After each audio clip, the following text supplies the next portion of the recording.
Good afternoon everyone. Start करते हैं और लेट्स सी।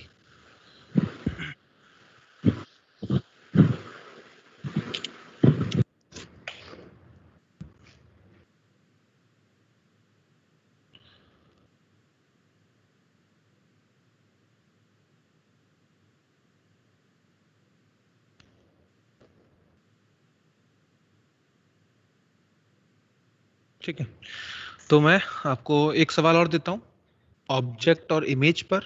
इसका आंसर बताएंगे और फिर हम आगे बढ़ेंगे। ठीक है, सो लेट्स स्टार्ट। अगला पेज उठाते हैं।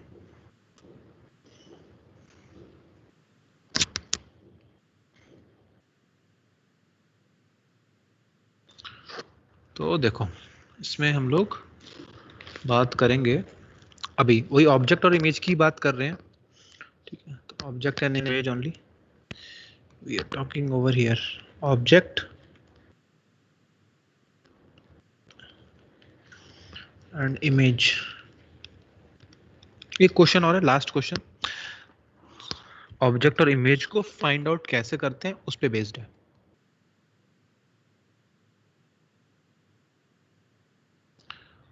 तो सपोज मैंने लिया एक इंटरफेस लाइक दिस, ये बाउंड्री है। और बाउंड्री क्या होता है? ऑप्टिकल इंस्ट्रूमेंट होता है हमारा। बाउंड्री एक ऑप्टिकल इंस्ट्रूमेंट होता है। ठीक है, सपोज यहाँ पे एक बर्ड है, ये बर्ड है, यहाँ पे फ्लाई कर रही है। अब इस बर्ड से क्या होगा? रेज निकल के जाएंगी like this, the rays will go. जो रेज सीधी जाती है वो सीधी निकल जाती है, और जो रे इस तरह से जाती है, यहाँ पे है सपोज वाटर, यहाँ पे है एयर। तो जब भी रे एयर से पानी में जाएगी तो किधर बैंड करेगी? It will band towards normal, normal की तरफ ये बैंड करेगी। और जो रे ऐसे जाएगी यहाँ पे, वो भी नॉर्मल की तरफ ही बैंड करेगी लाइक दिस। अच्छा, तो what is the optical instrument? This boundary is the optical instrument. Optical instrument वो होता है जो लाइट को चेंज कर दे। तो चेंज कर दिया लाइट का रास्ता इस बाउंड्री ने। ठीक है, तो इस बाउंड्री के लिए if I ask you what is the object, इस बाउंड्री के लिए ऑब्जेक्ट कौन है बताओ? यस, व्हाट इज द चिड़िया। चिड़िया। क्या आंसर है? ठीक है, तो दिस इज द ऑब्जेक्ट, यही ऑब्जेक्ट है इसका। ठीक है, अच्छा इमेज बताएंगे जरा, इसकी इमेज कहाँ होगी? इमेज कहाँ होगी? इस बाउंड्री के लिए इमेज भी तो होगी कहीं, अगर ऑब्जेक्ट है तो इमेज कैसे निकालते हैं?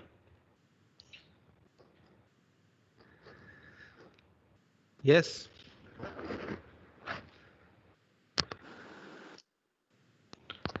यस जोया, किधर आएगा इमेज? किधर होगी?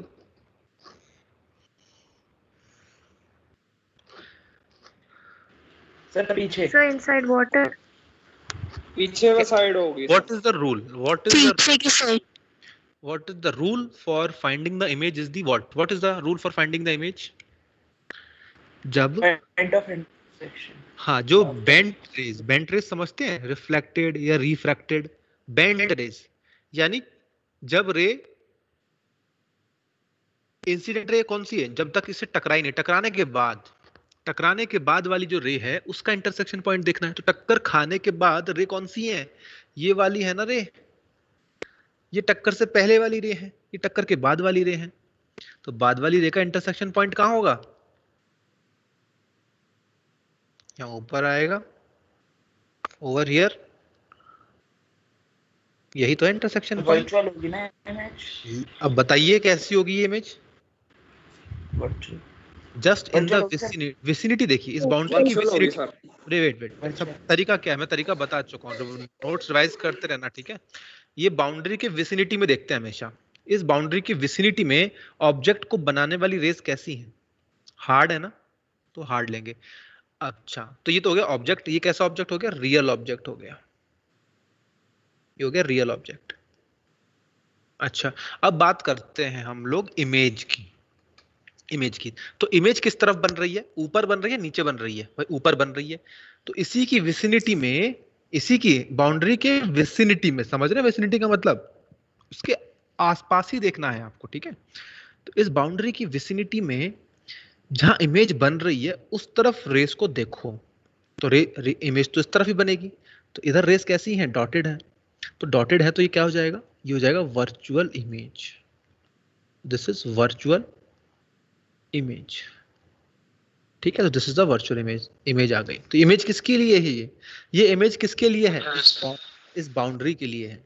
इस बाउंड्री के लिए ही ये ऑब्जेक्ट है, इस बाउंड्री के लिए ये इमेज है। अच्छा, अब मैं बात करता हूं कि यहाँ पे मान लीजिए कोई स्विमर आ गया। अब स्विमर जंप स्विमर आ गया इसमें। Just a second. एक स्विमर आ जाता है और उसकी आंखें हैं यहाँ पे, या यूं कह लो कि इसमें फिश आ गई। फिश की आंखें हैं ये। तो अब बताइए, for fish, for eyes of the fish, fish की आईज को यहाँ बना लेते हैं। इसकी आईज को ना यहाँ बना लेता हूँ बड़ा सा थोड़ा सा मैं। ये फिश की आईज हो गई, ये फिश का हो गया रेटिना।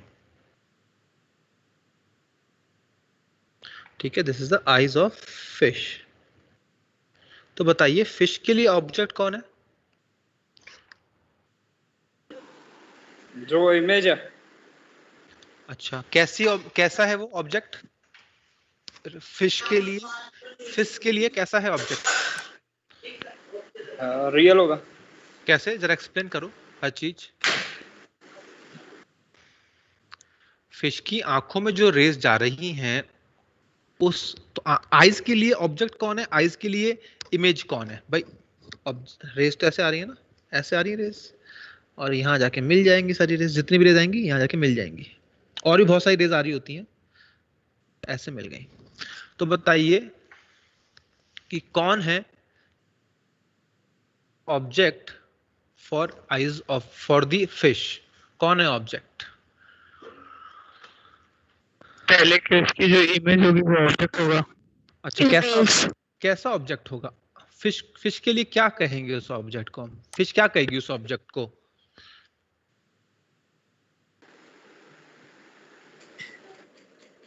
वर्चुअल हो जाएगी सर। क्यों हो जाएगी? सर वो पानी के ऊपर है, मतलब अंदर से दिखेगी, उसको लगेगा। मछली की आंखों में रेज कैसी जा रही हैं? आंखों में रेज कैसी गई? विसिनिटी में, मछली की आंखों की विसिनिटी में रेज कैसी गई? इंसिडेंट वाली जो रेज है वो कैसी है? हार्ड है या डॉटेड है? ये बताओ। हार्ड है। हार्ड है तो कैसा ऑब्जेक्ट होगा? तो वो रियल इमेज, वो रियल ऑब्जेक्ट हो गया। मैं कितनी बार समझाऊं आपको, बताओ। अब एक एग्जांपल पहले भी दिया था मैंने इससे पिछली क्लास में। ठीक है, अब भूलना नहीं है, बता रहा हूं मैं, ये गलती नहीं होनी चाहिए। अपने कोई लॉजिक मत लगाओ, जो लॉजिक सिखाया उन्हीं पे काम करो। तो यहाँ पे जो रेज आ रही है हार्ड रेज है। हार्ड रेज है ना, आंखों में जा रही है, विसिनिटी में देखना होता है, ऊपर जाके मत पहुंच जाएगा। यहाँ पे डॉटेड है ना सर। अरे डॉटेड इस बाउंड्री के लिए है, इस आंखों के लिए थोड़ी ना डॉटेड है। इस आंखों के लिए तो हार्ड रेज ही आ रही है। ठीक है, तो मैं नंबरिंग कर दूं, अगर यहाँ पे अगर मैं नंबरिंग कर दूं 1 2, ऐसे नंबरिंग कर दी, तो फिश की आईज के लिए ऑब्जेक्ट कौन है? बताइए। 1 कैसा है? रियल कहेंगे हम, रियल कहेंगे, ये ध्यान रख लो। इमेज कहाँ है? ये 3, ये रहा 3 इमेज है। इमेज है 3, कैसी है? रियल है। रेटिना पे आके फोकस हो गई ना सब कुछ, रियल ही इमेज बन गई। अच्छा, बाउंड्री के लिए कौन है? बाउंड्री के लिए इमेज और ऑब्जेक्ट। बाउंड्री, फॉर बाउंड्री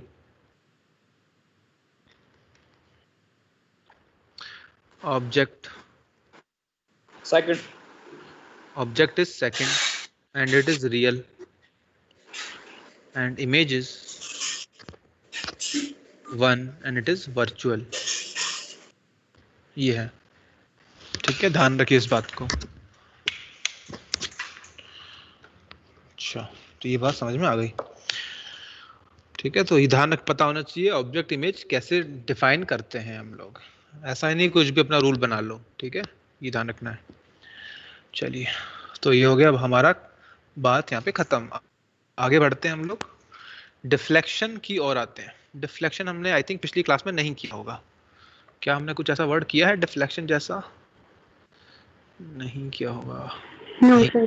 नहीं किया है। डिफ्लेक्शन के बारे में पढ़ते हैं।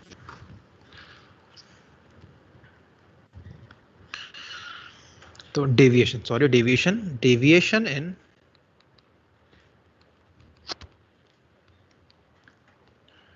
रिफ्लेक्शन, डेविएशन इन रिफ्लेक्शन, डेविएशन की बात करते हैं। तो what is the meaning of deviation? Deviation means अपने रास्ते से भटक जाना। जो पहले रास्ता होता था और अब जो नया रास्ता है, पहले वाले रास्ते से नया वाला रास्ता कितना भटका हुआ है, वही होता है डेविएशन। तो अपने रास्ते से भटक जाना, दैट इज डेविएशन। तो कैसे निकालते हैं रिफ्लेक्शन में, कैसे निकालेंगे डेविएशन को, देखते हैं इसे। सपोज ये एक यहाँ पे मिरर है, ये यहाँ पे है मिरर।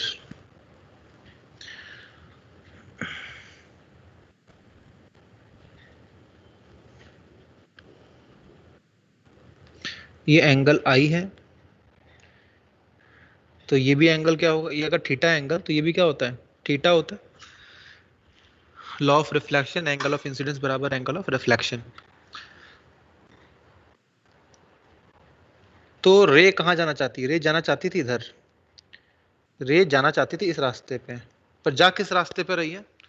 इस वाले रास्ते पे जा रही है। तो रे कितना भटकी हुई, कितना भटक गई अपने रास्ते से? रे कितना भटक गई? तो वी से दिस इज द डेविएशन। ये है डेविएशन कि लाइट अपने एक्चुअल वाले रास्ते से कितना भटक गई है, तो ये डेविएशन। तो डेविएशन का ना दो चीजें होती हैं, मैग्नीट्यूड भी होता है इसके पास, डायरेक्शन। डेविएशन दोनों होता है इसके पास। मैग्नीट्यूड क्या होगा इसका? यहाँ पे इस वाले केस में रिफ्लेक्शन में क्या होगा magnitude? It will be 180 minus 2 theta. यही तो होगा डेविएशन। स्ट्रेट लाइन में टोटल सम कितना होता है एंगल का? 180 होता है, तो स्ट्रेट लाइन है, तो डेल्टा कितना आ जाएगा? 180 माइनस 2 थीटा आ जाएगा। This is the deviation. अब रही बात डायरेक्शन की। डायरेक्शन, तो डायरेक्शन क्लॉकवाइज हो सकती है और एंटी क्लॉकवाइज हो सकती है, दोनों ही पॉसिबल है। दो डायरेक्शन होती हैं, क्लॉकवाइज और एंटी क्लॉकवाइज। अब आपकी मर्जी है इसको प्लस कहो या इसको माइनस कहो। अगर आपने इसको प्लस कह दिया तो इसको माइनस कहना पड़ेगा, और अगर आपने क्लॉकवाइज को नेगेटिव कह दिया तो एंटी क्लॉकवाइज को पॉजिटिव कहना पड़ेगा। Up to us, this is up to us. ये हमारे ऊपर है डायरेक्शन को कैसा हम कहना चाहते हैं, ठीक है। तो ये डेविएशन था, ठीक है, डेविएशन। रिफ्लेक्शन में हमने डेविएशन को देखा। यहाँ पे deviation is a vector quantity because it has both magnitude and direction. Magnitude कैसे निकालेंगे रिफ्लेक्शन में? 180 माइनस 2 थीटा से, और डायरेक्शन क्लॉकवाइज या एंटी क्लॉकवाइज होती है। इस केस में क्या है? It is anti clockwise. In this case it is anti clockwise because रे ऐसे मुड़ गई है, ऐसे भटकी है रे, एंटी क्लॉकवाइज में उसने रोटेट किया है। This is that. अब बात आती है इसमें, डेविएशन तो हो गया ये। अगले बात करते हैं इसमें हम लोग, deviation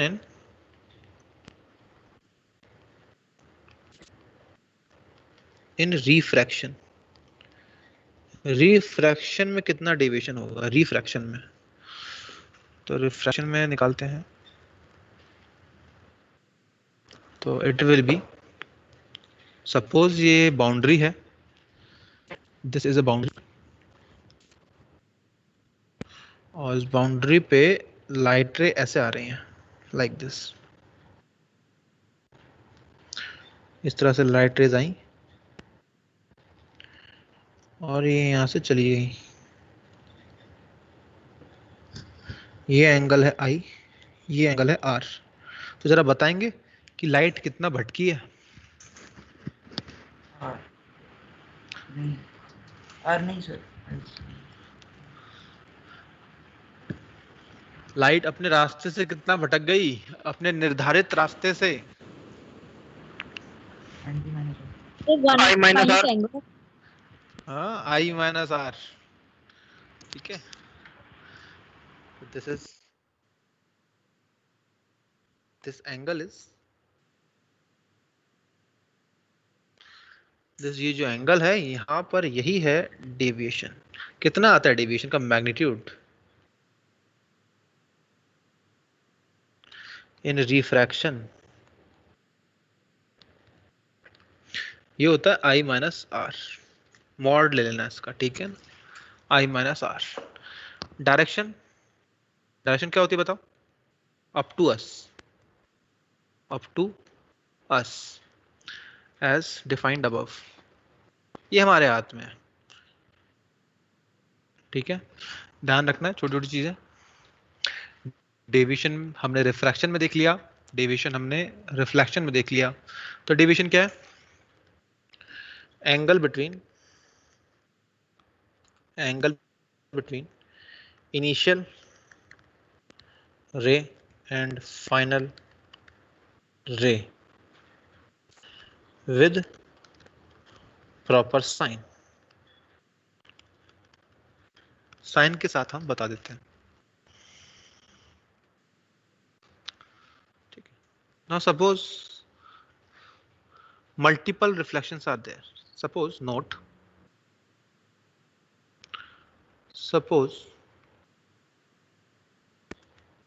if there are multiple refraction and reflection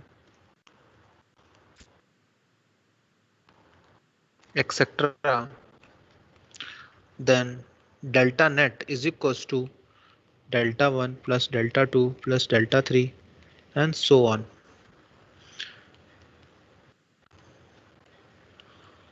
Put with appropriate sign, sign के साथ डालना होगा।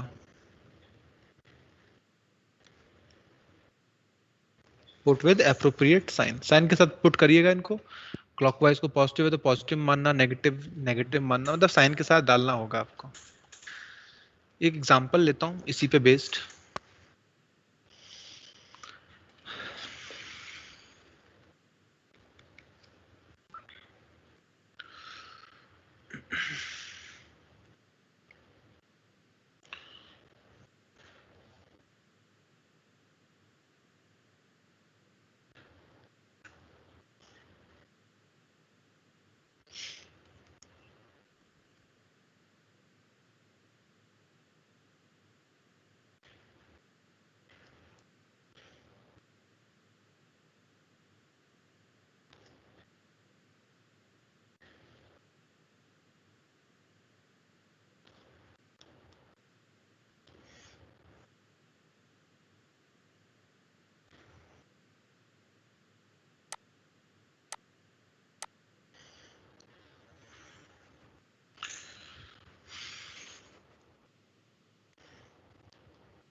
तो डेल्टा नेट बताइए, find delta net.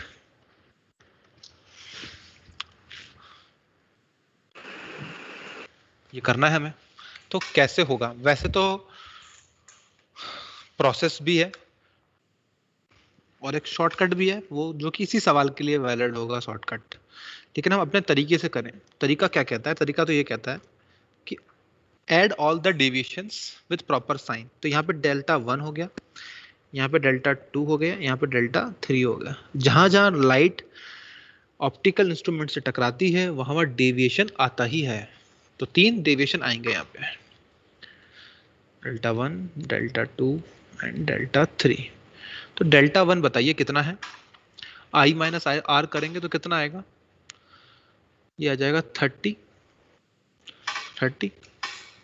I minus are. और क्या कहूँ मैं कह लेता हूँ कि चलो क्लॉकवाइज को हम, या किसको कहें, एंटी क्लॉकवाइज को पॉजिटिव ले लेते हैं। एंटी क्लॉकवाइज को पॉजिटिव वैल्यू ले लेते हैं कि ये पॉजिटिव है एंटी क्लॉकवाइज। ठीक है, अगर एंटी क्लॉकवाइज आपने पॉजिटिव ले लिया, now what will happen, anti clockwise is positive, so now what will happen is, ये तो देखो कैसा है डेविएशन, कैसा डेविएशन हुआ है, ये लाइट रे इधर जाना चाहती थी ना, इधर जाना चाहती थी, किधर मुड़ी है, इस तरफ मुड़ी है, तो इज इट क्लॉकवाइज और एंटी क्लॉकवाइज, ये डेविएशन कैसा है, एंटी क्लॉकवाइज। रे इधर मुड़ी है, रे इधर मुड़ी है ना, तो एंटी क्लॉकवाइज पॉजिटिव ले लिया। यहाँ पे बताओ, यहाँ पे रे का क्या हुआ है, रे कहाँ जाना चाहती थी और फाइनली कहाँ जा रही है, रे इधर जाना चाहती थी, जहाँ इधर रही है ना, तो ये हुआ डेविएशन, ये हो गया क्लॉकवाइज। इसको हम लेंगे माइनस, ये तो हो गया मैग्नीट्यूड साइन हो गया, और मैग्नीट्यूड क्या होता है 180 minus 2 theta, 2 theta, theta is the angle of incidence, कितना हो जाएगा 2 into 30 प्लस डेल्टा 3, आप डेल्टा 3 पे आओ, यहाँ पे कैसा है साइन बताइए,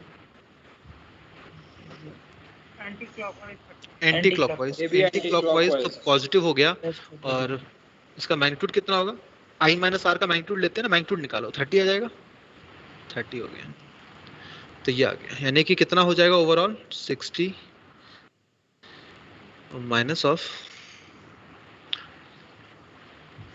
180 माइनस 60 120, तो कितना आ रहा है माइनस 60 आ रहा है, माइनस 60 डिग्री। तो what is the meaning of minus 60 degree, यानी ये इनिशियल रे थी, ये इनिशियल रे थी,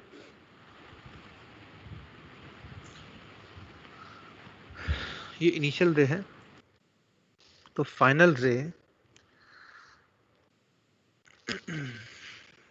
60 हो गया, 120 माइनस 60। तो what is the meaning of this, इसका मतलब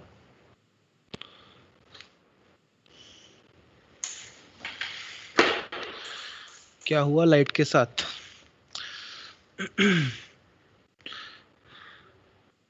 क्वाइज 30 हो गया,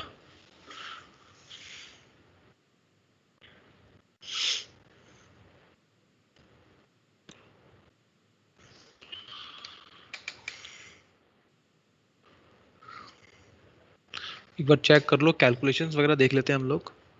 एंटी क्लॉकवाइज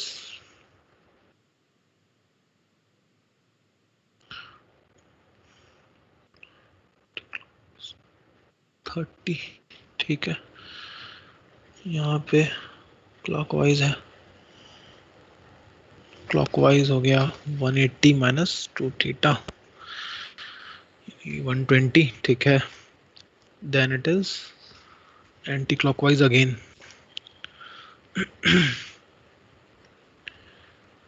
तो ये चीज आ गई 60 माइनस 60 आया है इसमें, तो डेल्टा नेट माइनस 60 का क्या मीनिंग हुआ,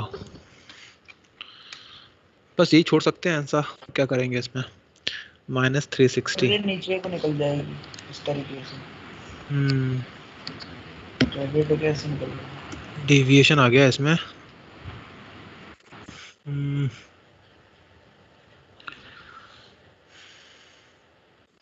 ठीक है, इसको बना देते हैं अभी।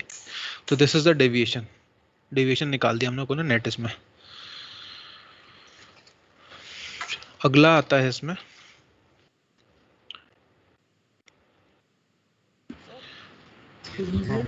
हाँ बोलो सर। इस वाले क्वेश्चन को हम ऐसे भी तो कर सकते, जैसे ये 60 डिग्री, ये 60 डिग्री, फिर हम मान लेते सपोज इसको ये ग्रेड मान लेते, इसको तो ये वाली इसको आगे प्रोसीड करके 180 माइनस 2 थीटा करते तो भी हमारा आंसर 60 ही आता। ये कह रहे हो? हाँ इसी तरीके से। अरे हाँ सही है, मैं ये नहीं कह रहा हूँ, मैं खुद ही अपने जाल में फंस गया एक्चुअली। कभी कभी ना आदमी गलती कर जाता है। मैं क्लॉकवाइज को पॉजिटिव समझ रहा था अभी तक, मतलब लास्ट में। तो देखिए what is the meaning of -60।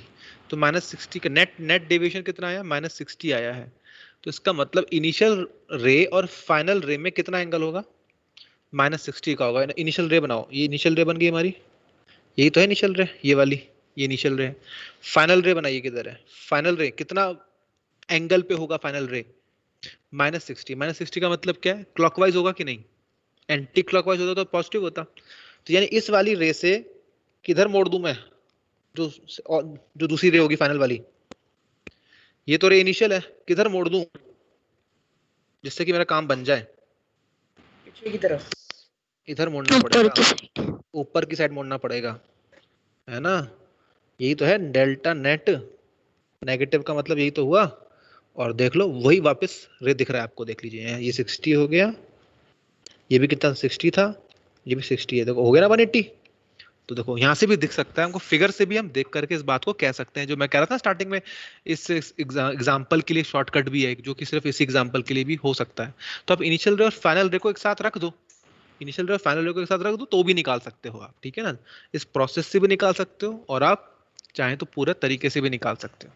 ये जो तरीका था पूरा, ठीक है। So this is the initial रे, फाइनल रे, ये है फाइनल रे। So you have the two methods. Either you go by delta 1, delta 2, delta 3, or if the question is simple, it looks very easy to you, then you can directly place these two uh, lines and calculate the angle of deviation. ठीक है, ऐसा भी कर सकते हैं। तो ये है डायग्राम इसका। अब बात करते हैं हम लोग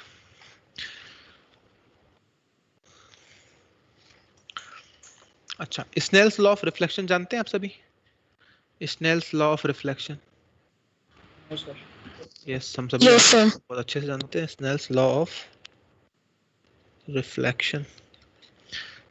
आई बराबर एंगल आर, वही क्लास 9th वाली डेफिनेशन जो भी होती है, I R N, R N same plane, same plane में होते हैं।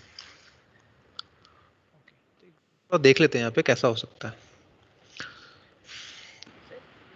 प्लास्टिक कोलिजन में भी शायद। तो ये है मिरर, ये है हमारे पास मिरर। अगर ये मिरर है तो यहाँ पे रे ऐसे आएगी और टकरा करके ऐसे जाएगी।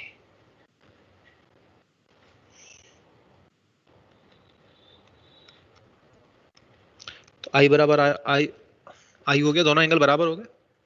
यहाँ पे क्या होगा, यहाँ पे ऐसे आएगी रे और ऐसे चली जाएगी, फिर थीटा इज इक्वल टू ये थीटा हो जाएगा। देखो ऐसा हो रहा। ये तो हम सभी जानते हैं ना कि मिरर पे क्या होता है, हमेशा लाइट ऐसे आती है और ऐसे जाती है। तो मिरर कैसा भी क्यों ना हो, इरेगुलर शेप का भी क्यों ना हो, तो भी सेम ही होता है, बिकॉज यहाँ पे छोटे छोटे मिरर बन जाते हैं, दिख रहा है? ये small small plane mirrors, small plane mirror की तरह बिहेव करेगा ना। छोटा सा जगह जहाँ पे लाइट टकरा रही है वो एकदम प्लेन होगी जगह, तो प्लेन होगी जगह तो आई बराबर आई आ जाता है, यानी एंगल ऑफ इंसिडेंस बराबर एंगल ऑफ आर आ जाता है। स्मॉल प्लेन मिरर, जहाँ पे लाइट टकराती है उस जगह को, उस एरिया को क्या कह सकते हैं कि बहुत छोटा सा प्लेन मिरर है। और प्लेन मिरर में हम जानते हैं कि आई बराबर आर होता है, यानी दोनों एंगल बराबर होते हैं। तो ये चीज यहाँ भी मैंने कह ली। ये चीज मैं कहीं भी हर जगह कह सकता हूँ, कहीं भी कह सकता हूँ। ये चीज तो मैं जरूरी नहीं इधर ही कहूँ, मैं तो कहीं भी कह सकता था। यहाँ पे भी अगर लाइट रे जा रही है, मान लो ये लाइट रे जा रही है ऐसे, तो ये होता है नॉर्मल, ये होता है नॉर्मल। नॉर्मल के साथ एंगल जो बनाती है रेस वो सेम बनाती है। तो यहाँ पे क्या होगा, नॉर्मल मान लीजिए यहाँ पे ये centre of curvature, this is the normal over here. तो नॉर्मल के साथ एंगल ऐसे बनेगा, फिर थीटा बराबर थीटा हो जाएगा। तो कोई भी मिरर हो कैसा भी क्यों ना हो, ये चीज हमेशा वैलिड रहती है। और एग्जांपल ले लें अगर हम,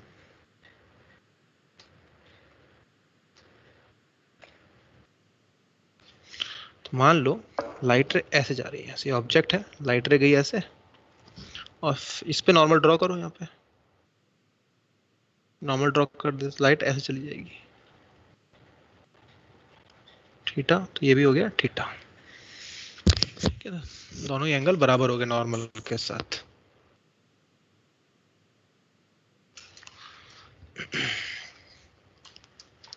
तो स्नेल्स लॉ का समझ में आ गया होगा कि एंगल बराबर होते ही हैं, क्योंकि वहां पे हर जगह क्या छोटा सा मिरर बन जाता है। ठीक है ना, यहाँ पे क्या बन जाता है, स्मॉल प्लेन मिरर, ऐसा कह सकते हो आप। कि आप पूछो कि सर ऐसा क्यों हो रहा है, तो जहाँ पे लाइट टकराती है वो एक छोटा सा एलिमेंट बन जाता है प्लेन मिरर का, और प्लेन मिरर में आई बराबर आर तो होता ही है। ठीक है, ये हो गया।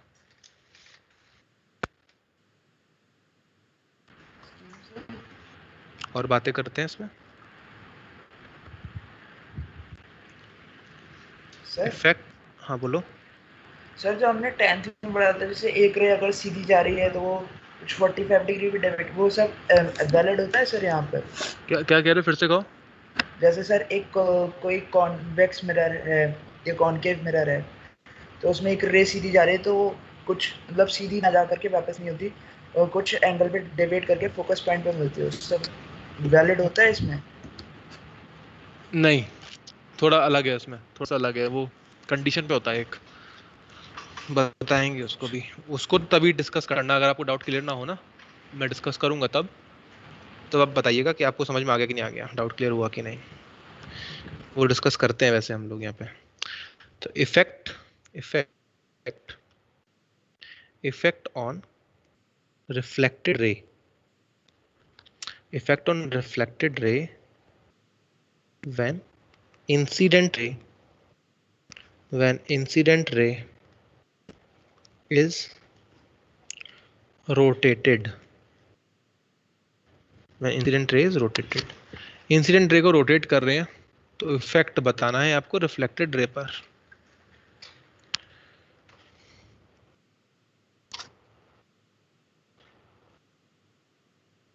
तो ये है जी मिरर,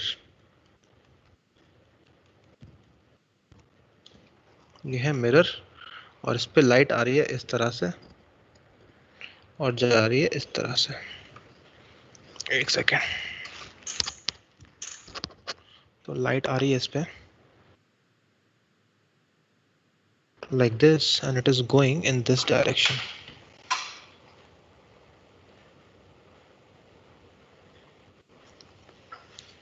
इस तरह से जाएगी, ठीक है। तो ये एंगल है आई, तो ये भी होगा जी आई। ये है इंसिडेंट रे, ये है रिफ्लेक्टेड रे। अब मैंने सोचा कि इंसिडेंट रे को घुमाते हैं जरा, इंसिडेंट रे को घुमाते हैं। घुमाया मैंने इंसिडेंट रे को, इस तरह से घुमा दिया। किधर घुमाया, एंटी क्लॉकवाइज घुमाया है, देखो एंटी क्लॉकवाइज घुमाया है। तो बताइए रिफ्लेक्टेड रे किधर घूमेगी, एंटी क्लॉकवाइज, क्लॉकवाइज, क्लॉकवाइज घूमेगी, ठीक है, क्लॉकवाइज। ठीक है। तो हम यहाँ पे ये कह सकते हैं reflected ray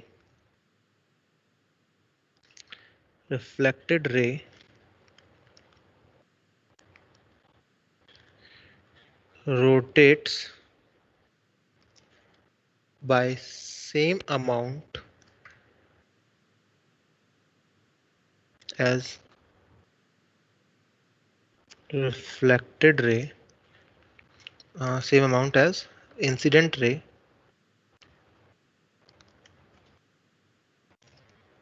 but in opposite sense,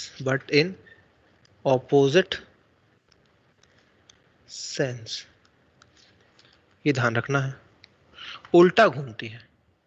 यानी ये बात हम ये भी कह सकते हैं, अगर इसका ओमेगा इधर है, ओमेगा क्या होता है, rate of change of angle, भाई किसी रेट से घूम रही है लाइट रे, ओमेगा से घूम रही है, तो इधर किधर घूमेगा, ये ओमेगा से इधर घूमेगा। अगर इधर एक्सेलरेशन अल्फा है तो इसका एक्सेलरेशन, एंगुलर एक्सेलरेशन अल्फा इधर होगा। तो जो काम थीटा के साथ हो रहा है वही दूसरे वेरिएबल्स के साथ भी होगा, बिकॉज ओमेगा क्या होता है, D theta by D T, alpha क्या होता है, D omega by D T. तो ये सब चीजें वैलिड हैं एंगुलर वेरिएबल के लिए, थीटा ओमेगा एंड अल्फा। अब एक और बात करते हैं हम लोग। Excuse me sir. हाँ बोलो। सर थोड़ा सा ऊपर कर दो, आपकी स्क्रीन शेयरिंग मेरे पास शो नहीं हो रही थी। अच्छा पहले बता देते, मैं कुछ ना कुछ जुगाड़ कर देता। ठीक है कोई बात नहीं, खैर। ओके कितना ऊपर करना है बता दो। बस ये sir. Don't be quiet, always raise your voice. ठीक है, for any issues always raise your voice, don't be quiet and just watch. Screen show नहीं हो रही तो चुप बैठे, ऐसा सबके लिए कह रहा हूं मैं, खामोश मत बैठे रहिए। सर ये थोड़ा सा एक्सप्लेन कर दो क्या है। कहाँ पे, ये वाला पार्ट? Yes sir. देखिए यहाँ पे क्या मैंने बताया है, यहाँ पे मैंने, देखो स्नेल्स लॉ तो हम जानते हैं, आई बराबर आर होता है, आई बराबर आर होता है, ये स्नेल्स लॉ होता है भाई। प्लेन मिरर पे एंगल आती है ऐसे, लाइट ऐसे चली जाती है तो दोनों एंगल बराबर होते हैं, ये सभी जानते हैं हम लोग। तो मैं कह रहा हूँ कि अगर मिरर कैसा भी क्यों ना हो, जरूरी नहीं प्लेन मिरर ही हो, मिरर टेढ़ा मेढ़ा भी क्यों ना हो, अगर लाइट आ रही है तो उसी एंगल पे जाएगी नॉर्मल के साथ। नॉर्मल के साथ हमेशा वही एंगल बनता है, एंगल ऑफ इंसिडेंस बराबर एंगल ऑफ रिफ्लेक्शन। एंगल अलग अलग हो सकता है, दूसरे का दूसरे के साथ मैच नहीं करेगा, पर उनका आपस में जो होगा मैच करेगा, चाहे कैसा भी क्यों ना हो, चाहे ऐसा ही क्यों ना हो, कॉनकेव क्यों ना हो। तो ये लाइट जा रही है ऐसे जा रही है, तो ये एंगल भी क्या होगा, सेम होगा। इसका नॉर्मल क्या होगा, इसका नॉर्मल सेंटर से पास करता है। Same is the case with this also, इसका नॉर्मल यहाँ से पास कर रहा है सेंटर ऑफ कर्वेचर से। लाइट ऐसे जा रही है तो लाइट ऐसे चली जाती है, तो ये दोनों एंगल बराबर होते हैं। This is what I have told over here. ठीक है, यस सर। Okay okay. तो next we are writing is effect on sir अब समझ गया। okay good, effect on reflected ray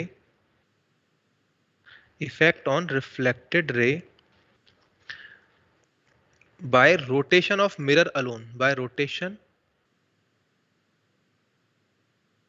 of mirror को घुमा रहे हैं। अब ना मिरर को घुमा रहे हैं। ठीक है जी, घुमा दो मिरर को, क्या बात है, देखते हैं जो भी होगा सीख ही जाएंगे। देखिए तो ये है मिरर हमारे पास, ये मिरर है,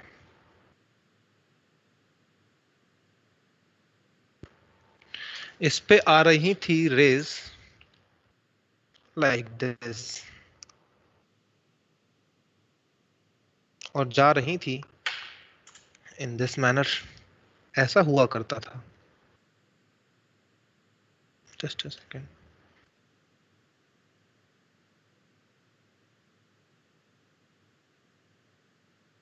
ऐसे जा रही थी। तो ये क्या है जी, ये है नॉर्मल। इसका नॉर्मल हमेशा मिरर के परपेंडिकुलर होता है, ध्यान रख लो, मिरर के परपेंडिकुलर होता है नॉर्मल। ये मिरर है तो मिरर के परपेंडिकुलर होगा। तो ये है incident ray, and suppose this angle is suppose it is I, तो दिस इज ऑल्सो आई। ऊपर क्या माना था मैंने, हाँ आई माना था, ये भी आई है तो ये भी आई है। अब मैं क्या कर रहा हूँ, इंसिडेंट रे को नहीं घुमा रहा हूं, मैं मिरर को ही घुमा देता हूं, जैसे आप लोग करते हो ना, घड़ी से करते हो, तंग करते हो जब टीचरों को या किसी अपने फ्रेंड को, तो घड़ी से धूप आ रही होती खिड़की में से, तो आप अपनी वॉच पे लगाते हो किसी को निशाना, करते हैं ना ऐसा काम। तो वही काम है, आप अपने घड़ी को घुमा रहे हैं, इसका मतलब आप मिरर को घुमा रहे हैं। तो देखिए आपके घुमाने से क्या होता था, आज जान जाओगे आप। आपको लगता भी होगा हाँ सर ऐसा तो होता था, पर मैं सोचा नहीं था ऐसा होता होगा। तो सपोज ये मिरर है हमारा, ये मिरर को हमने कर दिया रोटेट कर दिया। कितने अमाउंट से रोटेट किया, मिरर को दिया घुमा। तो जब मिरर को घुमा दूंगा तो क्या चीज घूमेगी साथ में इसके, और क्या घूमेगा, नॉर्मल भी घूम जाएगा ना, नॉर्मल भी घूम जाएगा। क्योंकि नॉर्मल और मिरर हमेशा परपेंडिकुलर होते हैं, तो नॉर्मल कहाँ जाएगा? मान लो आपने एंगल को कितना घुमाया, मिरर को थीटा घुमाया क्लॉकवाइज, नॉर्मल भी कितना घूम जाएगा बताओ? थीटा घूम जाएगा। ठीक है, बिल्कुल सही कहा आपने। तो अभी मैं आपसे पूछना चाहता हूं कि रिफ्लेक्टेड रे और इंसिडेंट रे और रिफ्लेक्टेड रे में एंगल कितना है? तो इनिशियली एंगल, चलो छोड़ो उसको अभी। तो यहाँ देखो, नॉर्मल ड्रॉ कर रहा हूं मैं मिरर पे नॉर्मल ड्रॉ करते हैं। तो ये रहा, तो ये क्या हो गया इसका, जस्ट अ सेकेंड।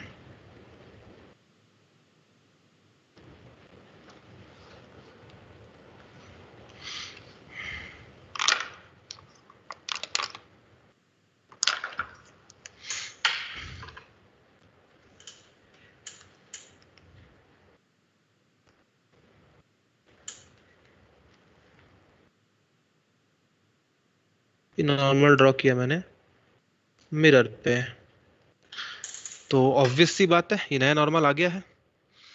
ओके, तो ये कितना एंगल होगा? थीटा होगा। अच्छा, तो रिफ्लेक्टेड रे, अच्छा अब बताइए इंसिडेंट रे कितना एंगल बना रही है नए नॉर्मल के साथ? आई प्लस थीटा बना रही है। Incident ray is now making I plus theta angle with the new normal, so the reflected ray will also make the same angle with the new normal, है ना? रिफ्लेक्टेड रे भी उतना ही angle बनाएगी।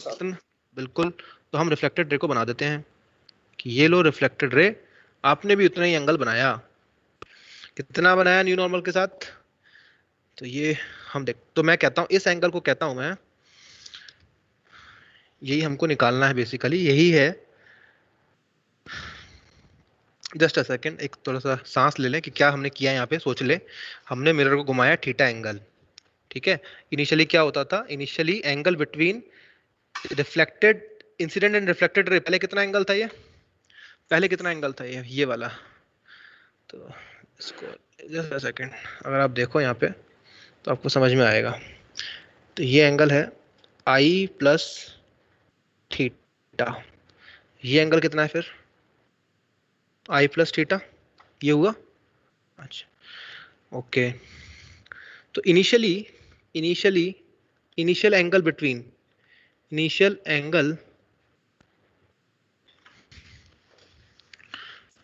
angle between incident and reflected ray कितना है बताओ? Initially कितना angle था? 2i था लड़के, 2i था। Initial angle between i and r 2i नहीं था? 2i plus 2 theta। Final angle कितना होगा? 2i plus theta। 2 ब्रैकेट में i plus 2i plus i and r, तो it is 2i plus 2 theta, ये हो गया। अच्छा, तो ये बात तो सही कही आपने बिल्कुल। अच्छा जी, यानी कि देखो अब देखना, ठीक है, 2i plus r डैश कह दो उसको, नया रिफ्लेक्टेड रे हो गया ना, नया वाला रिफ्लेक्टेड रे हो गया। तो यानी ऊपर वाला i plus r कितना था? 2i था। नीचे वाला i plus r डैश कितना है? 2i plus 2 theta. 2i plus 2 theta है। अच्छा, अब अगर आपसे मैं कहूं इसको सब्ट्रैक्ट कर दो, इसको क्या करो? सब्ट्रैक्ट कर दो, इसको तो कर दो प्लस, ये ऐसा करना है, ये वेट 2 minus 1 कर दो आप, 2 minus 1 तो क्या आएगा? r डैश माइनस r बराबर क्या आएगा? 2 थीटा आएगा। Got it? तो ये क्या हुआ? यही तो एंगल हुआ वो, जितना 2 थीटा, चेंज किया, बिकॉज ये r डैश है, ये है r, समझ गए? समझ रहे हो? सर मतलब इसका मतलब ये कि r डैश मतलब इतने एंगल से चेंज हो जाएगी और फिर हाँ i जी, भी इतने एंगल से चेंज हो जाएगी। अगर मिरर आपका घूमेगा थीटा, तो नया वाला जो रिफ्लेक्टेड रे है वो 2 थीटा घूम चुका होगा। सर आई डैश भी उतना ही घूमना चाहिए इंसिडेंट रे। आई डैश नहीं घूम रहा, वो तो वही आ रहा है रे, उसको तो ना घुमा रहे हैं हम, उसको छेड़ ही नहीं रहे, उसको कहाँ छेड़ रहे हैं हम लोग? अच्छा उसको नहीं छेड़ेंगे। हाँ, उसको नहीं छेड़ रहे हम लोग, वो वही का वही है, उसको हम टच नहीं कर रहे हैं। देखो इसको मैं इसको हटा करके ना दूसरा तरीके से बता सकता हूँ उसको मैं, इसको अगर ऐसा कोई फॉर्मल तरीका नहीं है ये, फाइनल एंगल बिटवीन आप ऐसा कह लो। देखिए ये हो गया यहाँ पर, देयरफॉर ऐसा सिंपल कह सकते हो, therefore angle between, therefore angle between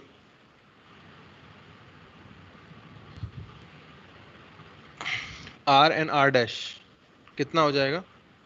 2 theta आ जाएगा, यानी ऐसा लिख लो आप, 2i + 2 theta minus 2i, like this. ये ज्योमेट्री से भी कर सकते हो आप लोग, ज्योमेट्री से भी कर सकते हो। यहाँ से यहाँ तक कितना एंगल है ये बताओ, यहाँ से यहाँ तक कितना एंगल है ये? 2i + 2 theta. और यहाँ से यहाँ तक कितना एंगल है? 2i plus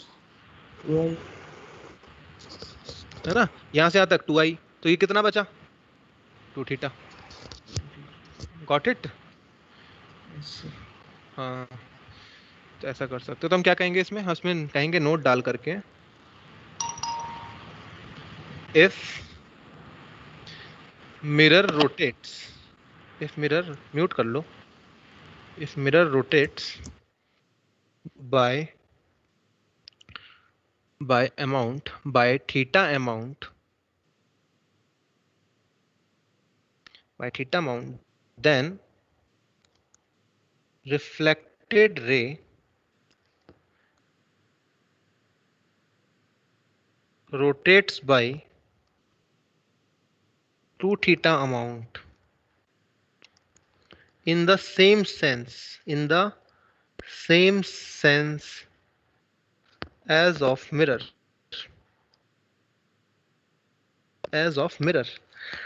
यानी किधर घूमती है रिफ्लेक्टेड रे, किधर घूमती है? उसी डायरेक्शन में घूमती है जिस डायरेक्शन में मिरर घुमा है, जिस डायरेक्शन में मिरर घुमा है उसी डायरेक्शन में घूमती है। तो हम कह सकते हैं it rotates by 2 theta amount, जिधर मिरर घूमता है उधर ही ये भी घूमती है रिफ्लेक्टेड रे, पर डबल घूमती है।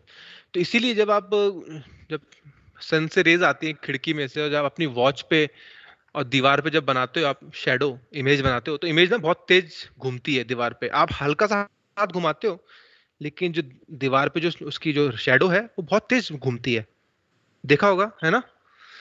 आपने हल्का सा हाथ घुमाया और दीवार पे यहाँ से वहां पहुंच जाती है वो। ऐसा क्यों होता है? क्योंकि सन से जो रेज आ रही है वो तो फिक्स है, आप अपना हाथ घुमा रहे हो मतलब मिरर को रोटेट कर रहे हो, तो रिफ्लेक्टेड रे जो रोटेट होगी वो डबल से रोटेट होगी। तो इसलिए दीवार पे जो आपको दिखती है शैडो बहुत तेज मूव करती हुई दिखती है, एकदम सड़ासट। ठीक है, तो ये रीजन है उसके पीछे, डबल अमाउंट से घूमती है वो। अगर आपने अपना हाथ घुमाया ना, 30 डिग्री घुमाया अपना हाथ, तो आप समझ लीजिए जो शैडो घूमी है वो 60 डिग्री घूम गई होगी। एक्सपेरिमेंट करके देख सकते हो आप घर पे। ठीक है, 30 डिग्री घुमाना, आपको मिरर जो इमेज होगी इनिशियल से 60 डिग्री पे मिलेगी आपको। ये बात है। तो एक क्वेश्चन लेते हैं इसमें लाजवाब, कि कैसा सवाल आता है सर, इस पे थोड़ा बहुत तो बता ही दो। तो 2 तरह के सवाल इस पे पॉसिबल है। तो सपोज मैंने कहा कि लाइट ना रे ऐसे आ रही है जी, light rays coming like this, कितना एंगल बना रही है ये?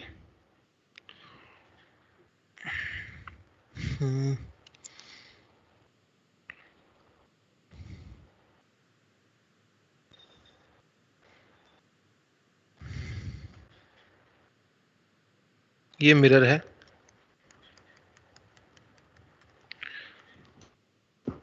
थर्टी डिग्री एंगल बना रही है, by how much amount, by how much amount the mirror should be rotated, the mirror should be rotated to make reflected ray go in horizontal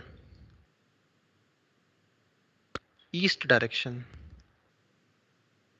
बताओ horizontal जाए ईस्ट डायरेक्शन में, mirror को कितना घुमाना पड़ेगा? 15 degree. You are wrong.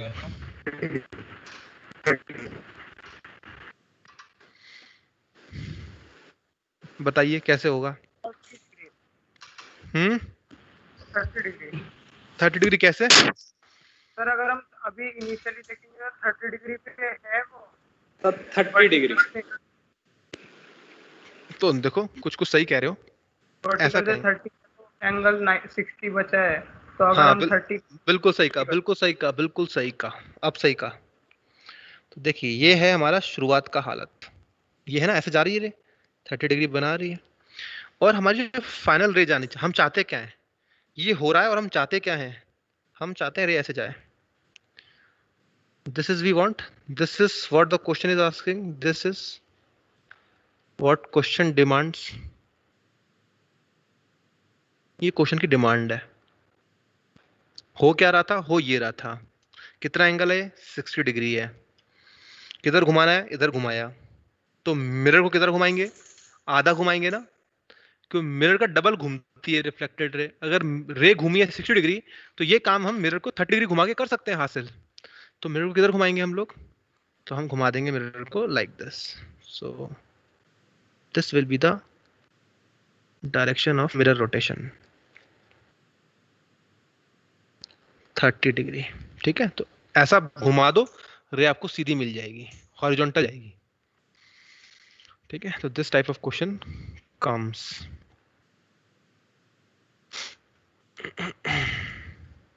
Same direction में घुमाना होता है जिधर घूम रही है, इसको आधा घुमाया। एक और क्वेश्चन देखिए,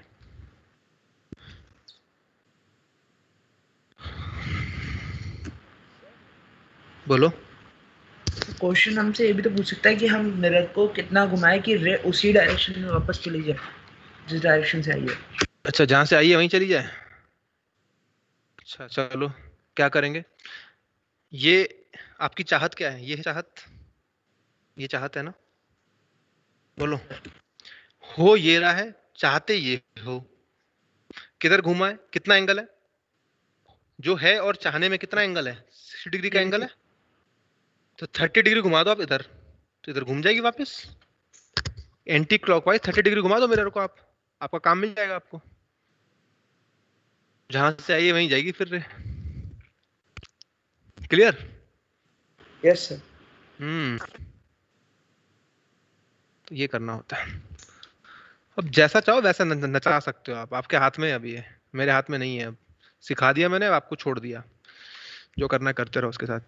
ठीक है, अब नेक्स्ट सवाल और देख लीजिए, एक सवाल और है इसमें कि सपोज ये है हमारे पास, चलो खैर ये तो मिरर ही है, ये है मिरर, और यहाँ पे खड़ी कर दी मैंने वॉल, ये वॉल खड़ी हुई है, और यहाँ से रे आ रही है इस तरह से, और ऐसे जा रही है, इस पे टकरा रही है, लाइट रे ऐसे आ रही है।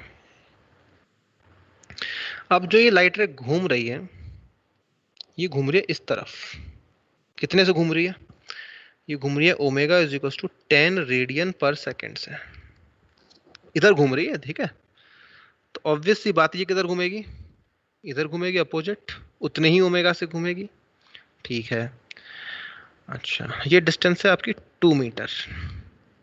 ठीक है, ये है 2 मीटर, और यहाँ पे है ये स्पॉट, स्पॉट ऑफ लाइट,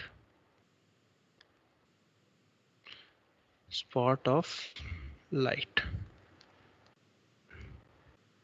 तो सवाल है, फाइंड द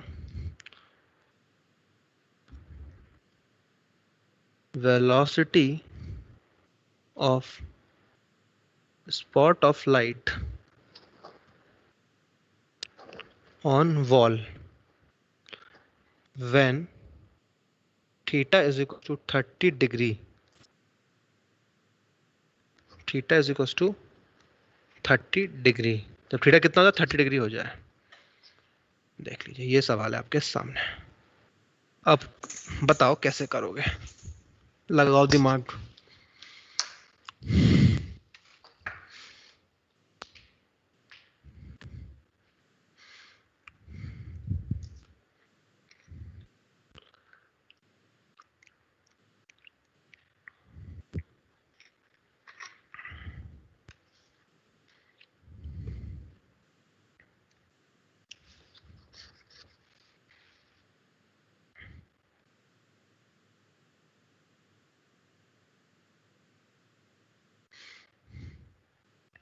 तो इस तरह का सवाल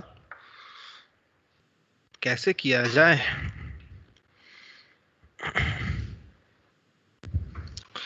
तरीका नंबर पहला, सर रेडियस निकाल लेंगे, आर निकाल लेंगे सर। आर निकाल लेंगे सर। पहले 60 डिग्री इधर आएगा नीचे, अच्छा फिर उससे रेडियस निकाल ली, फिर v is equal to r omega, हाँ फिर उससे काइनेमेटिक्स वाली इक्वेशन लगाएंगे। पकड़ा तो सही है आपने, सही पकड़ा है। देखो बहुत तरीके हैं इसको करने के, एक तरीका देखो क्या है, एक तरीका तो ये है मेथड नंबर 1, यही मेरे को सही लग रहा है अभी फिलहाल। तो ये है आपकी वॉल, ये जा रही है रे लाइक दिस, ये 30 डिग्री हो जाएगा तो ये 60 हो जाएगा, ये 2 मीटर है तो ये रेडियस निकाल लेंगे, ये लेंथ कितनी होगी, ये वाली लेंथ, ये लेंथ क्या आएगी, this will be, how much will be this length, r, r होगा 2 बाय cos 60, तो कितना हो जाएगा 4 मीटर आएगा, ठीक है। आर आएगा भाई, आर cos थीटा करते हैं तभी तो 2 आता है, आर cos 60 करते हैं तभी 2 आता था ना, तो आर क्या आएगा 2 upon cos 60, और cos 60 क्या होता है 1/2, तो हो गया 4, आर आ गया 4। तो ये है ओमेगा, अगर ओमेगा है तो ऐसा लग रहा है ओमेगा से घूम रहा है, ये रेडियस है, तो वेलोसिटी क्या आएगी, इस तरफ आएगी ना इसकी, इस तरफ कितनी होगी ये velocity, v is equals to r omega, तो आर कितना है 4, ओमेगा कितना है 10, तो कितना हो गया 40 हो गया। पर ये तो 40 इस तरफ हुआ, जो लाइट का स्पॉट है वो तो दीवार पे चलता है ना, जो लाइट का स्पॉट है वो कहाँ चल रहा है, वो तो दीवार पे चल रहा है। हम ये वेलोसिटी पूछ रहा है हमसे, दीवार पे कितना वेलोसिटी है, तो हम क्या करेंगे, ये 60 है, कंपोनेंट 90 है, ये 30 हो जाएगा, तो ये 30 है तो ये कितना होगा 90, तो ये कितना आएगा 60, ये आ गया 60। तो यानी कि हम क्या कह सकते हैं, ये v निकालना है हमको, तो हम कहेंगे ये v डैश, तो v dash will be equals to v cos 60, ये कहेंगे, तो v इज ऑलरेडी 40 और cos 60 कितना आ जाएगा 1/2, तो कितना आ गया 20 मीटर पर सेकेंड, आंसर। ये समझ में आ गई बात आपको कैसे किया है?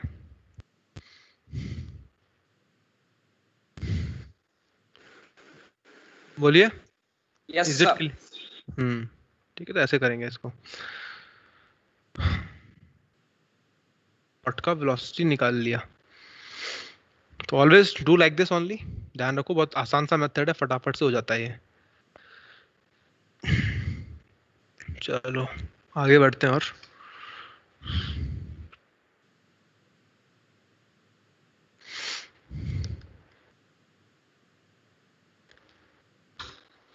इमेज फॉर्मेशन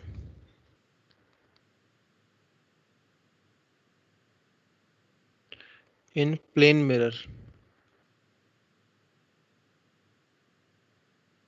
तो इमेज फॉर्मेशन कैसे होती है प्लेन मिरर से, कैसे फॉर्म करते हैं इमेज, तो तरीका है,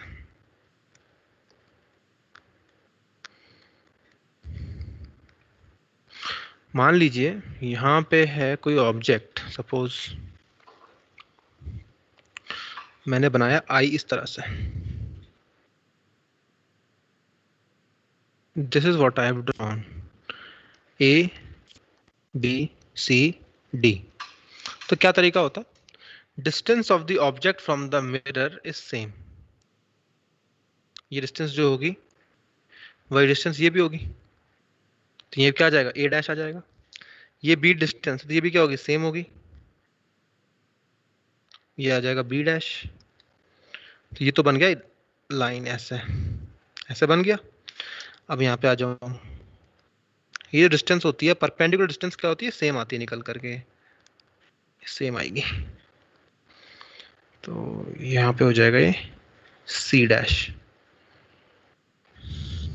सी डैश हो गया। बी डी कहाँ आएगा, डी आएगा इधर।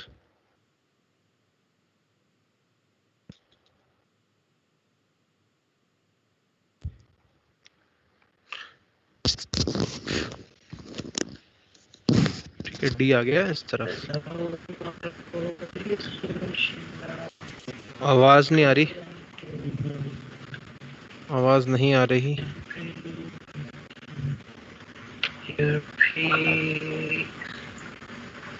अरे कुछ समझ नहीं आ रहा है, हकला रहे हो क्या?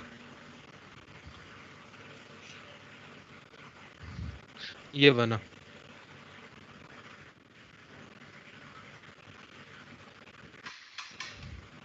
ठीक है, दिस इज इमेज फॉर्मेशन। ये इमेज फॉर्म हुई इस तरह से, ऐसा करना। इस तरह से आप बना सकते हैं किसी भी ऑब्जेक्ट को।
सर ऐसा लग रहा है कुछ मतलब ध्यान से।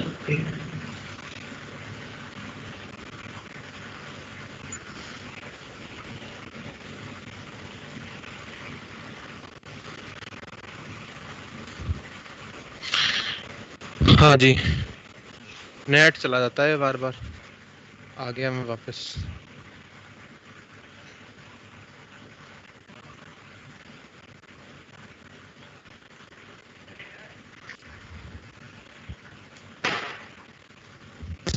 Sir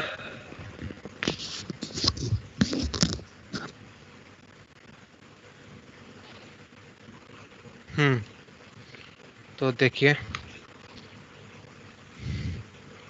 just a second, mute कर लो, किसी को खुला हुआ शायद।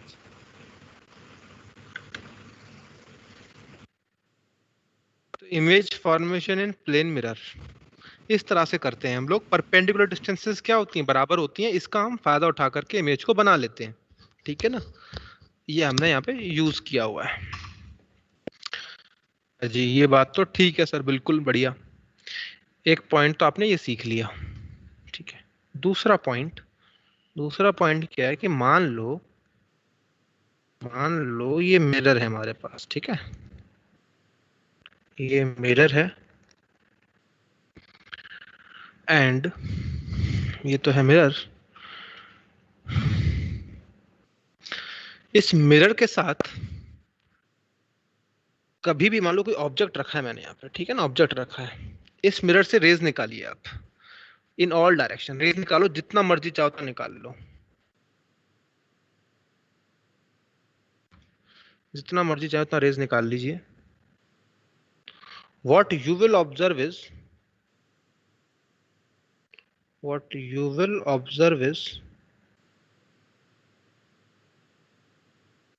कि कोई भी रे ना 180 से ज्यादा एंगल नहीं बनाती, 180 से ज्यादा एंगल नहीं बनाती, ठीक है। आप अगर मान लो आप एंगल नाप रहे हो, किस डायरेक्शन में नाप रहे हो, सपोज आपने एंगल नापना है एंटी क्लॉकवाइज डायरेक्शन में एंगल नापना है। कोई भी डायरेक्शन चूज कर सकते हो पहली बात तो एंगल नापने के लिए। और आप ये देखेंगे कि कोई भी रे जो होती है मिरर पर 180 से ज्यादा एंगल नहीं बनाती। तो ये एंगल कितना है, ऑलमोस्ट 180 है। एंटी क्लॉकवाइज नापो, ठीक है। ये थोड़ा सा कम हो गया, ये कितना हो गया 90 हो गया, ये कितना हो जाएगा 60 हो गया, ये कितना हो गया 30 हो गया, ये कितना हो गया भाई 10 डिग्री हो गया। तो एट द मैक्स कितना मिल जाएगा आपको, जो थीटा एंगल बनेगा ना, एंगल विच एनी रे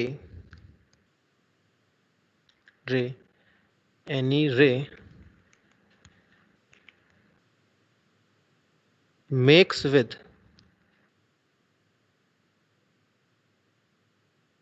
plane mirror is in between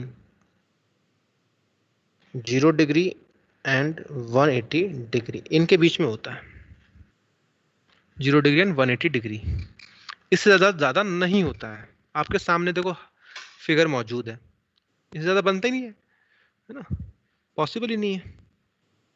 अच्छा ठीक,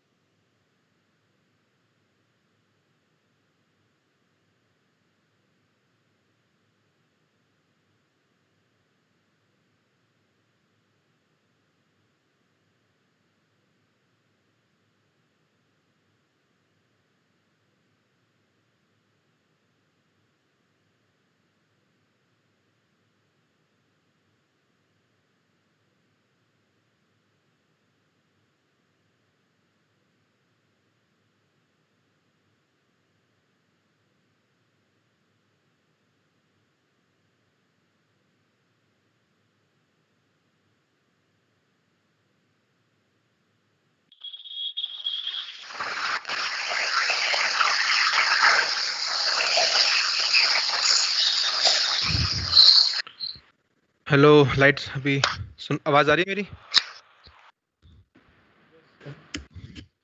हाँ, अभी इंस्टीट्यूट में आया हुआ हूँ मैं, इंस्टीट्यूट में हूँ तो यहाँ पे लाइट चली जाती है तो नेट चला जाता है।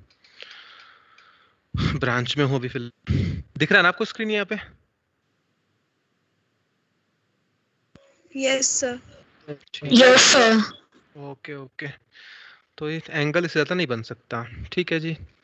ओके, एक चीज़ और देख लेते हैं, छोटी सी है, ज़्यादा बड़ी नहीं है। मान लो ये है हमारे पास मिरर, ये सब फैक्ट्स ना आपको अपनी आपकी किताब में नहीं मिलेंगे, तो इसे ध्यान से सुनते रहिएगा जो भी मैं सिखा रहा हूँ, ये कुछ इंपॉर्टेंट फैक्ट्स हैं। मान लो मैंने कहा कि ये ना एक ऑब्जेक्ट रखा हुआ है, यहाँ पे ऑब्जेक्ट है जी। अभी ये ऑब्जेक्ट कितना एंगल बना रहा है, थीटा बना रहा है, तो इसकी इमेज भी कितना एंगल बनाएगी मिरर के साथ, उतना ही तो बनाएगी एंगल, बिकॉज ये डिस्टेंस सेम है, सब कुछ सेम आएगा। तो ये यहाँ पे मैंने बनाया इमेज, ये इमेज है, तो इमेज भी कितना एंगल बना रही है, थीटा एंगल बना रही है, सेम एंगल बनाती है। तो एंगल जो इमेज बनाती है वही ऑब्जेक्ट बनाता है, angle which rays from object makes same is made by image with mirror। Same बनता है, बिल्कुल एंगल सेम बनता है, जितना ऑब्जेक्ट ने बनाया उतना ही इमेज ने भी बनाया। Okay, got it.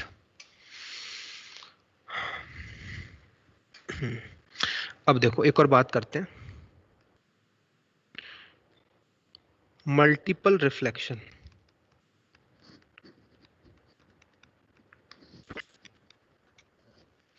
Multiple reflection की बात करेंगे इसमें फर्स्ट केस होगा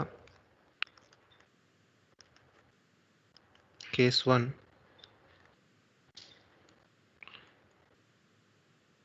number of images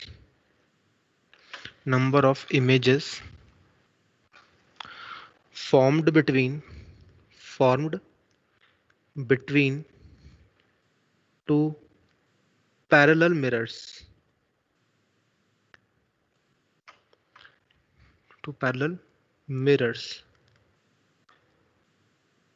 number of images, कितनी इमेज बन सकती हैं दो पैरेलल मिरर के बीच में।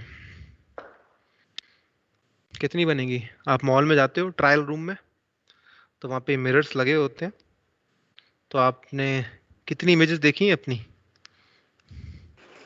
Infinity. Infinite. Finite sir. Infinite. देखते हैं।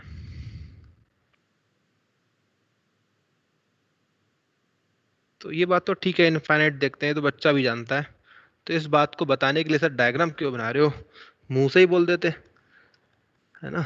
पर नहीं, मैं आपको लोकेशन भी बताऊंगा कि हर एक इमेज कहाँ कहाँ बनेगी, दूसरी कहाँ बनेगी, तीसरी कहाँ बनेगी, ये भी आपको पता होना चाहिए।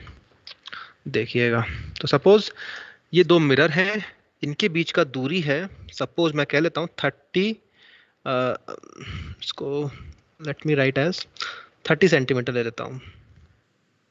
दो मिरर के बीच में एंगल है 30 सेंटीमीटर, और एक ऑब्जेक्ट को मैंने रख दिया, सपोज यहाँ पे रख दिया।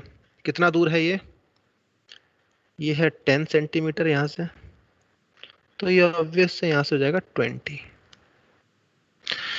तो अब बताइए इसमें इसकी इमेज कहाँ बनेगी? मान लो ऑब्जेक्ट तो ये है हमारा, इसमें इमेज कहाँ बनेगी? इसको मिरर 1 कह दो, इसको मिरर 2 कह दो, तो मिरर 1 में पहली इमेज 10 सेंटीमीटर बाद 10 सेंटीमीटर बाद बनेगी, 10 सेंटीमीटर दूर बनेगी जी। ये ली, पहली बन गई। कैसे बनती होगी ये? भाई रे गई होंगी ऐसे, रे ऐसे गई होंगी इसमें से, इस तरह से रे गई होंगी, और रे फिर ऐसे गई होगी इस तरफ। अच्छा जी, बिल्कुल सही बात है। ठीक है, तो ये गई ऐसे, रे टकराई, या इमेज बन गई इसकी। अब ये वाली जो रे है, इस वाले मिरर के लिए ये वाली रे, इस वाले मिरर के लिए ऑब्जेक्ट किधर है बताइए? इस वाले मिरर के लिए ऑब्जेक्ट किधर है? I1 sir. I1 I1 कितना दूर है? कितना दूर है? 40 सेंटीमीटर। 40 सेंटीमीटर। 40 सेंटीमीटर। यानी इसकी इमेज कहाँ बनेगी इसमें? 40 सेंटीमीटर। जब भी जाएगा ना ऐसे जाएगा 40 वापस, सेंटीमीटर। तो 40 यहाँ बनेगी। बिल्कुल ठीक है, यानी इसकी इमेज इसका क्या काम कर रही है? ऑब्जेक्ट का। इसकी इमेज M1 की इमेज काम करती है M2 का। किसका? M2 के लिए कैसा काम करती है? ऑब्जेक्ट का काम करती है। ठीक है, तो ध्यान रखिएगा, एक की इमेज दूसरे के लिए ऑब्जेक्ट का काम करती है जब भी 2-3 आ जाते हैं। मान लो एक मिरर आ गया, कोई लेंस आ गया, ये बात फैक्ट है हमेशा के लिए, एक की इमेज दूसरे के लिए ऑब्जेक्ट का काम करेगी। ठीक है, ओके। तो सर आपने रे ना यहाँ से निकाली थी और ऐसे पहुंचा दी, ऐसा भी तो हो सकता था। रे तो चारों दिशाओं में निकलती है किसी ऑब्जेक्ट से, तो रे तो ऐसी भी निकली होगी, रे तो ऐसी भी निकली होंगी। तो इसकी जो इमेज होगी वो कहाँ बनेगी? इस वाले मिरर में इसकी 20 सेंटीमीटर पे। यहाँ बन गई इसकी 20 पे। ठीक है, तो अब इससे जो रे निकल के जाएगी ऐसे जाएगी। इस वाले मिरर के लिए ऑब्जेक्ट किधर है? कितना दूर है? 50 50। तो यानी इसका कहाँ बनेगा? इसका कहाँ बना? इसका बन गया जी 50 पे। अच्छा, अब देखिए जरा, मैं ना इसको लिखना शुरू करता हूँ, अपना कहानी समझ जाओगे। अब देखना, M1 यहाँ लिखो, M2 यहाँ लिखो। M1 की इनकी पहली इमेज बताओ, इनकी पहली इमेज कितना दूर है? M1 की पहली इमेज कितना दूर है? 10 सेंटीमीटर। भाई पहली वाली इमेज जो बनी, जो सबसे पहले बनेगी, ये बनी। इसकी पहली वाली किधर है? 20 सेंटीमीटर। 20 सेंटीमीटर। पहली का मतलब जो डायरेक्ट रेज आ रही है ऑब्जेक्ट से, उसको कह रहे हैं पहली। अच्छा, इसकी इमेज है जो है, ये किसका काम करती है? इसके लिए ऑब्जेक्ट का काम करती है। ये जो 10 सेंटीमीटर वाली इमेज है M1 में, ये किसका काम कर रही है? कैसा काम कर रही है? ऑब्जेक्ट का काम करती है। किसके लिए? M2 के लिए, है ना? तो ये ऑब्जेक्ट का काम करती है, तो इसमें कितना ऐड कर दूं मैं? जिससे कितना दूर है ऑब्जेक्ट? ये 10 सेंटीमीटर ये ऑब्जेक्ट 2 के लिए, पर कितना दूर है M2 से? 30 और ऐड कर दो उसमें, 30 सेंटीमीटर। 30 ऐड कर दूंगा तो कितना दूर है? 10 + 30 40 सेंटीमीटर दूर है ये वाला object for mirror M2। Are you getting the point?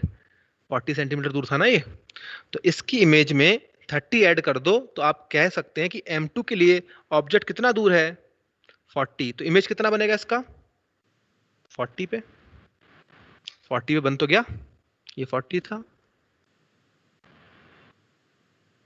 ये 40 था यहाँ पे, ठीक है, 40 पे बना दिया, फाइन।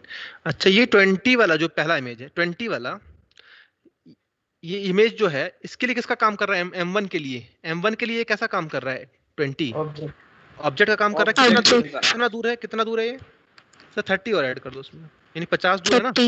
तो इसमें इमेज कितना बनेगा? जितना दूर होता है उतना ही इमेज भी दूर होता है, तो इमेज कितना दूर बनेगा? 50 पे बनेगा सर, 20 + 30 50 पे। अच्छा ठीक है, समझ में आ गई ना बात? अच्छा अच्छा, अब क्या होगा? अब क्या होगा? अब कहेगा, अब ये मिरर, पता है मिरर क्या सोचेगा? अब मिरर के लिए ना ये जो इमेज है, ये इमेज किसके लिए है? M1 के लिए इमेज है, पर ये किसके लिए ऑब्जेक्ट बनेगा? M2 के लिए। कितना ऐड करना पड़ेगा? के लिए 30 ऐड करना पड़ेगा।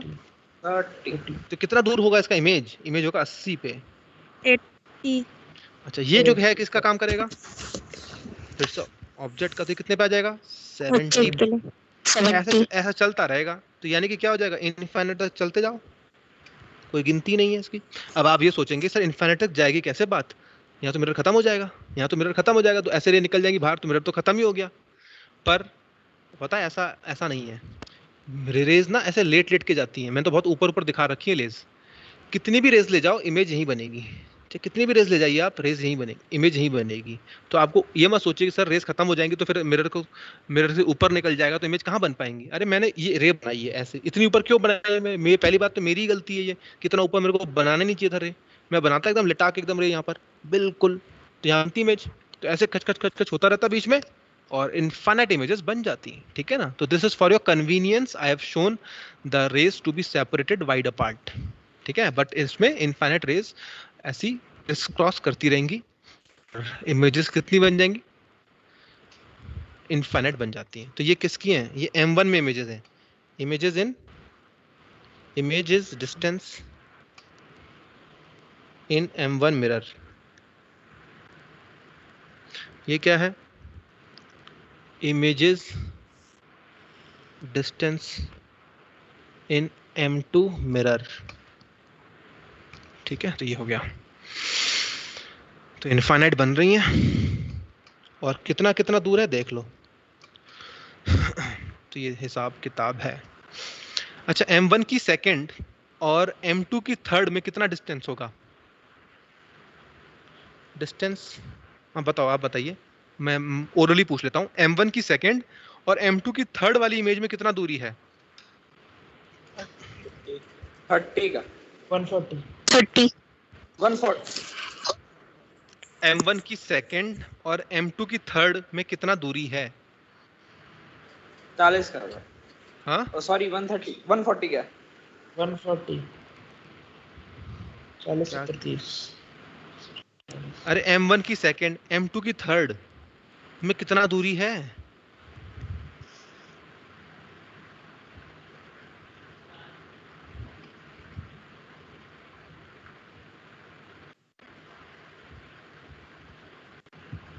So 140 centimetre. 140 आएगा सर। हाँ सर।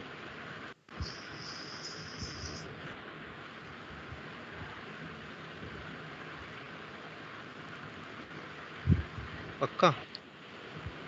कितना कह रहे हो? 160 है।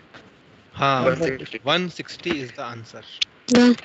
160 आएगा, समझ रहे हैं? ये मिरर है, ऐसे मिरर है ना, तो कितना दूर है इसका? थर्ड वाला 80 पे है, इसका सेकंड वाला कितने पे है? 50 पे। ये बीच में कितना जगह है? 30। तो दूरी कितना हो गया ये वाला? 160। बोलो, बात चमकी कि नहीं? सर हमें लगा आपने पूछा M1 की थर्ड इमेज और M2 की सेकंड। अरे मैं 2-3 बार बोला, मेरे को लग रहा था गलती कर रहे हो जोड़ने में। मैं 2-3 बार बोला भी, M1 की सेकंड M2 की थर्ड।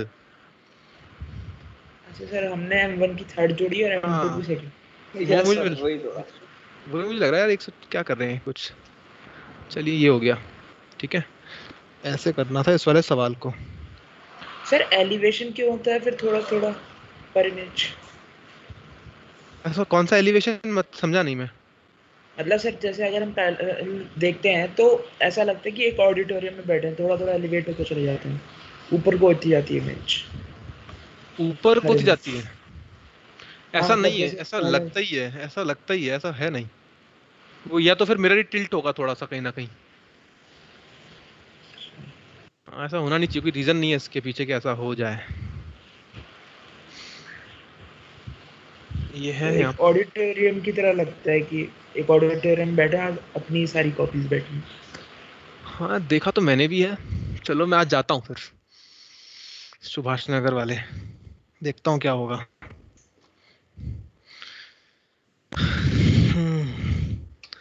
चलिए, तो अभी फिलहाल समय सीमा अभी तो समाप्त हो रही है, 5 मिनट में क्या पढ़ा सकते हैं, कुछ अभी है नहीं ऐसा। मैं कुछ लॉन्च करता हूँ,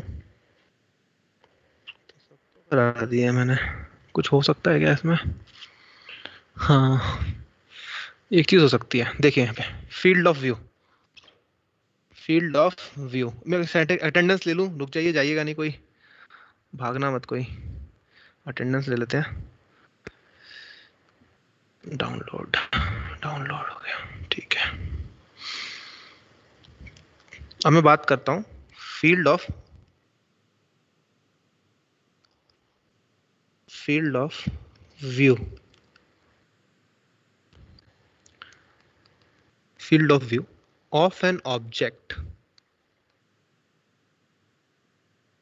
in mirror, field of view of an object in mirror।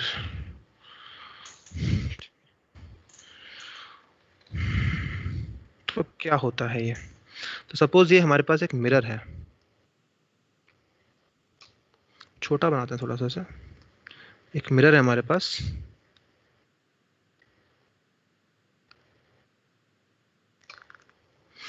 और यहाँ पे ऑब्जेक्ट रखा हुआ है एक। इसका मीनिंग मतलब क्या होता है? Field of view, that area, that area या zone from where, from where an observer can observe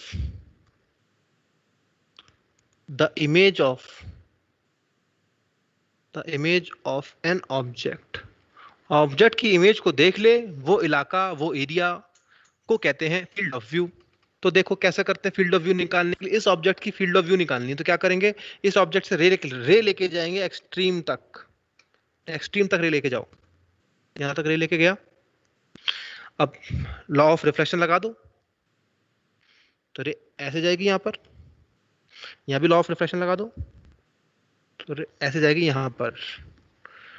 तो ये जो इलाका दिख रहा है आपको, ये जो पूरा इलाका, देखो रे मैंने दो दिखाई है, दो क्यों दिखाता हूँ मैं रे, हमेशा हमेशा ना दो ही रे दिखाऊंगा, बिकॉज दो रे से हमको काम चल जाता है। पर रेस तो इनफाइनाइट निकलती है किसी भी ऑब्जेक्ट से, तो रे तो हर तरफ निकलेंगी, ऐसे निकलेंगी, ऐसे निकलेंगी, सीधी निकलेंगी, तो सभी देखो ऐसे यहाँ पे, ठीक है।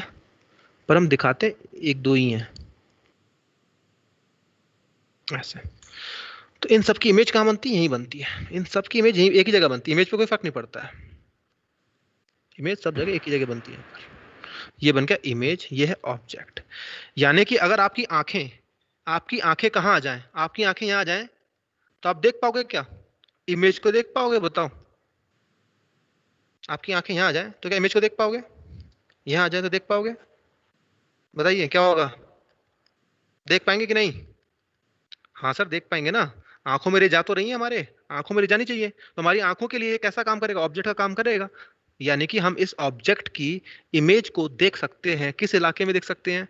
इस पूरे इलाके में देख सकते हैं, यही इलाका है वो, यही है फील्ड ऑफ व्यू।